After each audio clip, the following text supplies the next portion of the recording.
tayo. Ito, Star Crown. Problema nito ay wala daw power. So wala naman itong switch para sa power on nya. So ayan, nakasaksak na siya.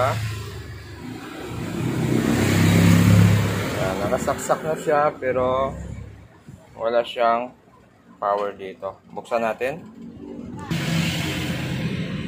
Bali yan yung model nya. Wala nga nakasulat to. Walang nakasulat sa model. So yan lang yung nakasulat sa kanyang likuran. LED TV. So ito na, nabuksan na natin siya. So ang ginamit na power supply ay ganyan. Ngayon dahil wala siyang power, ang una natin check yan ay kung mayroon siyang 12 volts dito. Kung may 12 volts dito, susunod natin i-check yung mainboard niya. So dito muna tayo sa power supply. So dito tayo, check ngayon natin yung ating filter. Tingnan natin kung may supply dito. So nakita nyo, walang supply yung filter natin. Ibig sabihin, walang power tayo. Check ngayon natin dito yung AC natin. Tingnan natin kung may supply. AC, mali naman yung selector ko.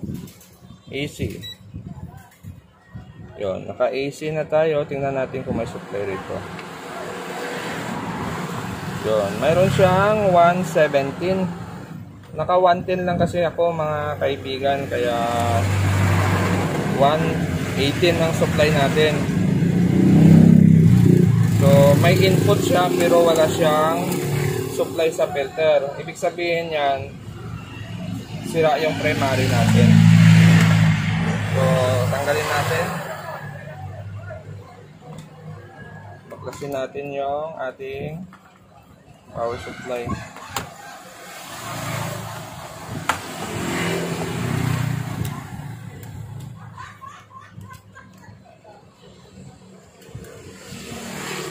Check natin kung ano problema sa ating power supply.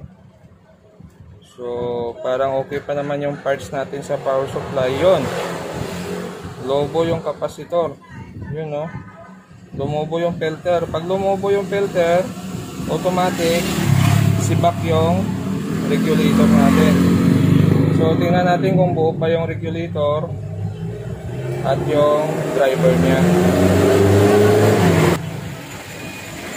So, ito, check natin yung ating primary. Positive, short na yung filter natin. So, pag short yung filter, automatic short na rin yung regulator niyan. So, check din natin yung driver natin dito kung buo pa. So, open pa yung circuit dito sa driver. So, hindi naman short ito. Pero, kunin natin yung resistance niya. Kasi pag mababa yung resistance niyan, maaaring sira na rin ito. Nakalagay dito ay 2.2. Ito rin natin. Pag binaliktad ay 22. So, maaaring buo pa siya. Try natin dito sa ating isang tester. Yan.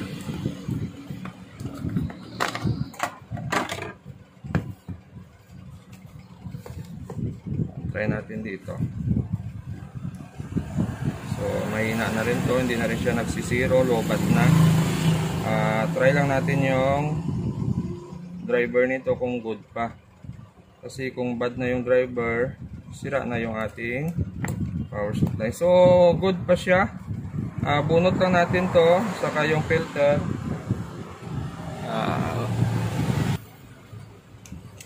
Tanggalin lang natin yung filter. Saka yung regulator natin.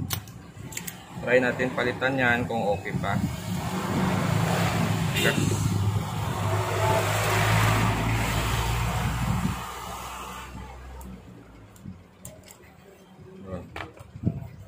Tapos yung ating filter. So, yung posisyon ng ating filter ay, tandaan nyo, baliktad siya. So, yung harap niya, yan. Yung harap niya dito, yan yung nakatapat dito. So, Tandaan nyo, baka magkamali kayo ng kabit din. Kasi itong regulator nito ay walang heatsink. Baka mali tayo pagbalik natin. So ito, try natin kung buo pa. Value nito ay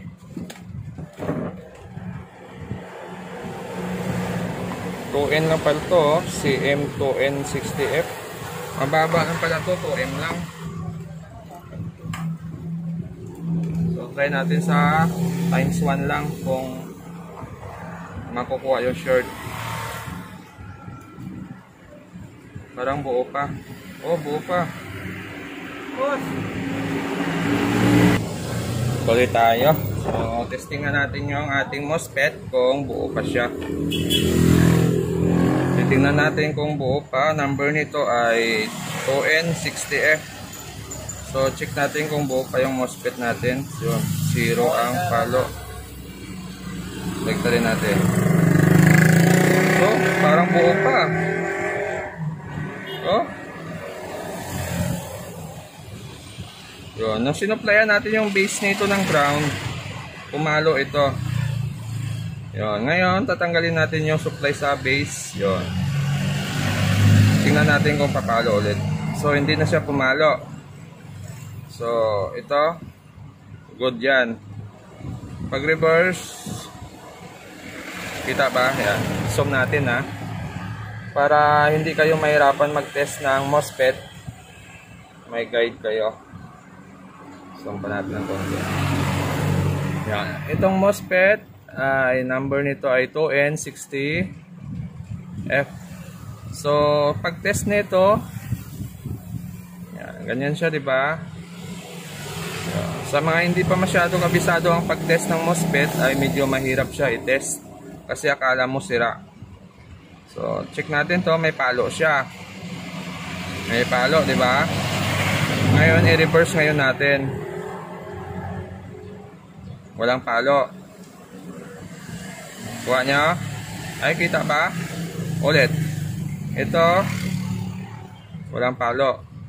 So, dito tayo. Ito, mayroong palo. Reverse natin ngayon. Yung negative na to, diyan natin ikakabit yung positive na test probe. Yan, positive dapat walang palo. So walang palo siya. Paano mo siya malaman na good? Susuplayan ngayon natin yung base niya ng negative. Yan, sinuplayan natin ang base niya ng negative test probe. So tingnan ngayon natin yung gitna. Pumalo siya. Ibig sabihin good yan. Ngayon paano natin matanggal ngayon yung contact na yan? Ayun o, bumalik na siya. Lagyan ulit natin ng positive ito. Yan. Supplyan natin ng positive yung base. Mawawala yung contact ng gitna sa kayong gilid niya. So, ganyan lang pag-test nito. Yun. Good pa to? Okay pa.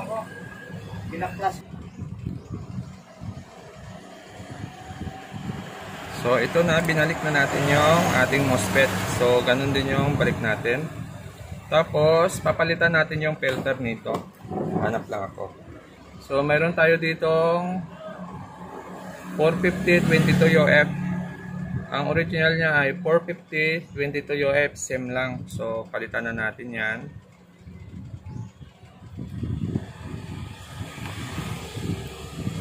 Bago tayo magpalit, check natin ulit yung circuito kung saan yung positive, saan yung negative. So, ito nakarekta sa coil dito sa transformer niya. Ibig sabihin, yan yung positive niya. Tapos, ito naman nakarekta sa mga grounding. Yun, sa ground ng kapasitor, nakarekta. Ibig sabihin, yan yung negative. Positive, negative. So, huwag tayo magkamali ng kabit ng ating kapasitor. Kasi pag nagkamali ka ng kabit ng kapasitor, maagang New Year. Maagang bagong taon yan. Putok yan. At may kasama pang usok.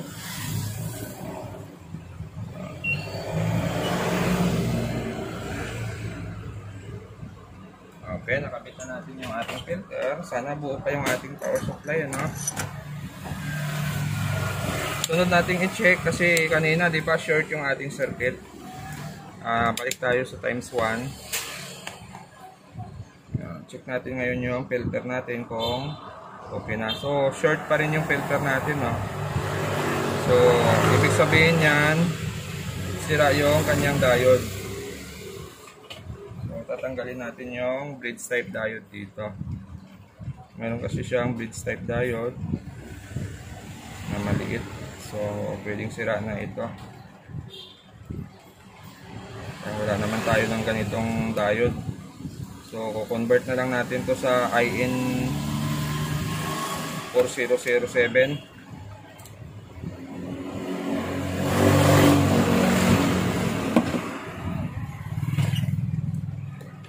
Kita ba? Tanggal yung diode ito. Yan. Ayun. So ito na yung diode niya. So check natin ngayon yung circuit kung hindi na short. Yun, okay na, hindi na short yung circuit natin.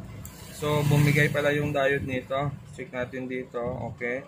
So yung fuse niya bumigay din. Okay. So palitan din natin yung fuse. Kaya lang iba yung fuse nito. Nakalagay dito. Check natin kung ilang ampere.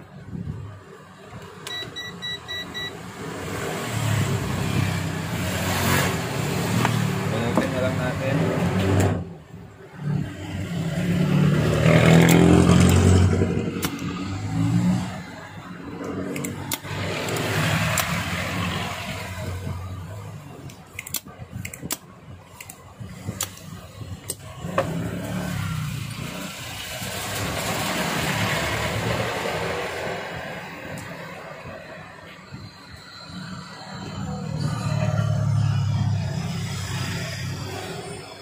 Nakalagay dito ay 2 ampere. 2 ampere. 2 ampere yung fuse. So hanap na tayo.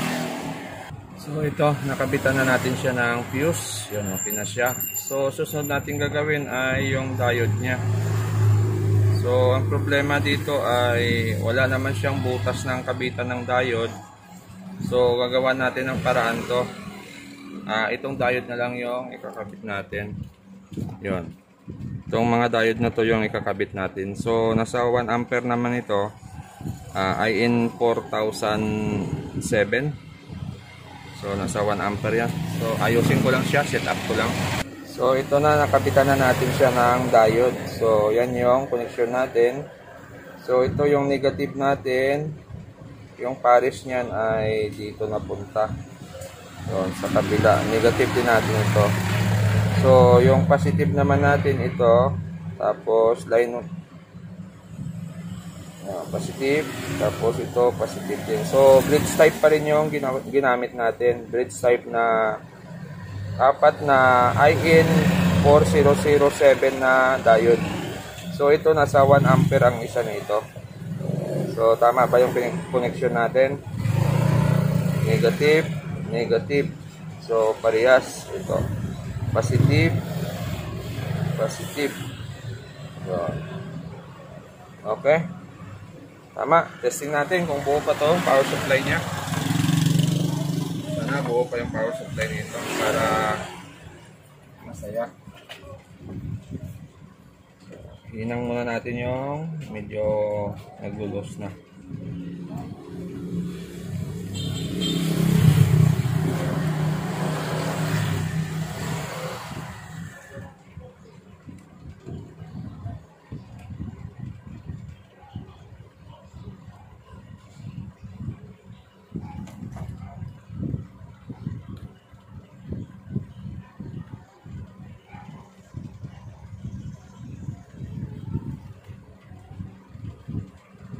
Tibay nito, hindi pumutok yung ating regulator. So nasibak yung diode pero yung regulator natin ay buo pa. Sana nga. Tingnan natin pag nasupplyan na natin to kung normal pa rin ba siya. Baka kapag supply natin dito ay ngayon siya may bigay, ngayon siya masisira. So try pa rin natin. Okay, testing natin. So ito, testing na natin siya kung okay na yung ginawa nating power supply. So sana buo pa yung supply natin. Saksak ko lang siya. But wala. Yun, meron. Yun, no? So buo pa yung supply natin. Yun, meron na siyang 12 volts. So try natin doon sa kanyang mainboard kung gagana na. So ang naging sira lang niya ay itong tatlo. Yun, diode, fuse, saka kapasitor. So kapit muna natin. So ito na. Testing na natin. So ayan siya, oh. May ilaw na siya. At yan na yung ginawa nating power supply. So testing natin kung magpa-power on. Saan ba yung on nito? Sa taas baba. Yun, nawala yung ilaw. Yun, lumabas na yung display. Yan, no? So gawa na yung unit natin. Yan, no? Ang problema lang niya ay itong power supply niya. So capacitor, saka diode, saka fuse. At okay na. So ito na, natesting na natin siya. Ayan na, oh. Buo na yung picture na. So gawa na yung ating star crown. Kung bago lang kayo sa aking channel, huwag kalimutan mag-subscribe at maraming salamat. Sa susunod ulit natin na video,